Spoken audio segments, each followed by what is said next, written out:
भारत के हरे भरे मैदानों और चमकती नदी के किनारे बसा था एक सुंदर और शांतिपूर्ण गांव, सुखपुर। यह गांव अपने ईमानदार और परिश्रमी लोगों के लिए प्रसिद्ध था। गांव में हर कोई अपनी मेहनत और ईमानदारी से जीवन यापन करता था। यहाँ के लोग आपस में प्रेम और भाईचारे से रहते थे।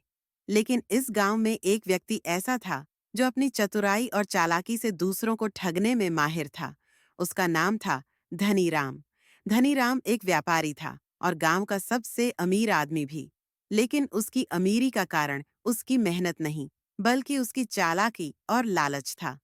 वह लोगों को तरह तरह के लालच देकर उनके पैसे ठग लेता था। कोई उसकी बातों में आकर अपनी जमीन बेच देता, तो कोई अपनी गाढ़ी कमाई खो देता। गांव वाले जानते थे कि धनीराम पर भरोसा करना ठीक नहीं, लेकिन उसकी मीठी बातों में फंस ही जाते थे। एक दिन गांव में एक संत पहुंचे। वे ज्ञानी और अनुभवी थे और दूर दूर तक उनकी बुद्धिमानी की कहानियां प्रसिद्ध थीं। गांव वालों ने उनका आदर सत्कार किया और उनसे आशीर्वाद लिया। संत गांव में कुछ दिन ठहरने का निश्चय कर चुके थे। इसी दौरान धनीराम को एक नया विचार आया।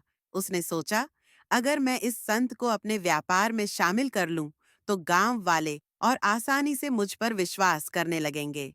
फिर मैं उनसे अधिक पैसे कमा सकता हूँ। धनीराम संत के पास पहुंचा और बोला, महात्मा जी, मैं चाहता हूँ कि आप मेरे व्यापार में आशीर्वाद दें। अगर आप मेरे व्यापार का हिस्सा बनेंगे, तो लोगों का मुझ पर अधिक विश्वास होगा और हम दोनों को लाभ होगा। संत मुस्कराए और बोले, लालच बुरी चीज है धनीराम।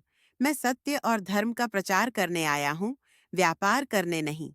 लेकिन हाँ, अगर तुम सच में लोगों की भलाई करना चाहते हो, तो मैं तुम्हारी मदद करने को तैयार हूँ। धनीराम को लगा कि संत उसके जाल में फंसने वाले हैं। उसने तुरंत योजना बनाई कि वह संत की मदद से और अधिक पैसा कमाएगा। गांव में एक बूढ़ा किसान रामलाल रहता था। उसकी आर्थिक स्थिति बहुत खराब थी, लेकिन वह बेहद ईमानदार था। उसके पास एक पुरानी जमीन थी, जिसे वह अपनी संतान के भविष्य के लिए बचा कर रखना चाहता था। धनीराम ने रामलाल को बुलाया और कहा, तुम्हारी जमीन बहुत पुरानी हो चुकी है, इसका कोई उपयोग नहीं है। मैं तुम्हें इसके बदले अच्छा पैसा दे सकता हूँ। अगर तुम चाहो, तो यह संत महात्मा भी तुम्हें सलाह दे सकते हैं। रामलाल संत की ओर देखने लगा। संत ने मुस्कुराकर कहा, जो सही है वही करना चाहिए। लालच से हमेशा नुकसान होता है। रामलाल समझ गया कि धनीराम की बातों में कोई सच्चाई नहीं है। उसने अपनी जमीन बेचने से मना कर दिया। लेकिन धनीराम इतनी आसानी से हार मानने वाला नहीं था। उसने किसी और तरीके से रामलाल को फंसाने का निश्चय किया। एक रात धनीराम ने अपने नौकरों को भेजकर रामलाल की जमीन पर चुपके से सोने की अशुद्ध नकली मूर्तियां गाड़ दीं। फिर अगले दिन पूरे गांव में खबर फैला दी कि रामलाल की जमीन में सोने का खजाना छिपा है। रामलाल घबरा गया। गांव वाले भी उसकी जमीन को लेकर उत्साहित हो गए। धनीराम ने तुरंत रामलाल से कहा, अब भी मौका है।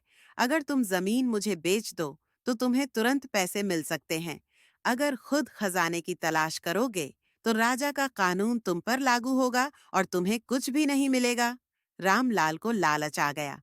उसने बिना सोचे समझे जमीन बेचने का निर्णय ले लिया। संत चुपचाप यह सब देख रहे थे। रामलाल ने जमीन बेच दी और धनीराम ने तुरंत उसकी खुदाई शुरू करवा दी। लेकिन जब मिट्टी हटाई गई, तो वहां सिर्फ नकली सोने की मूर्तियां निकलीं। यह देखकर गांव वाले चौंक गए। संत ने आगे आकर कहा, धनीराम, तुमने छल करके रामलाल को उसकी जमीन से वंचित कर दिया।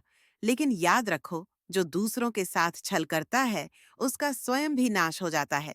गांव वालों को अब सच्चाई समझ आ गई थी।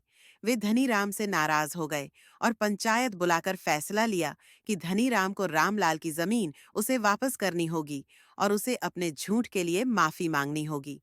धनीराम को अपनी गलती का एहसास हुआ, लेकिन अब बहुत देर हो चुकी थी। गांव के लोगों ने उसकी दुकान से सामान खरीदना बंद कर दिया और धीरे धीरे उसका व्यापार भी ठप्प हो गया। रामलाल को अपनी जमीन वापस मिल गई और उसने संत को धन्यवाद दिया।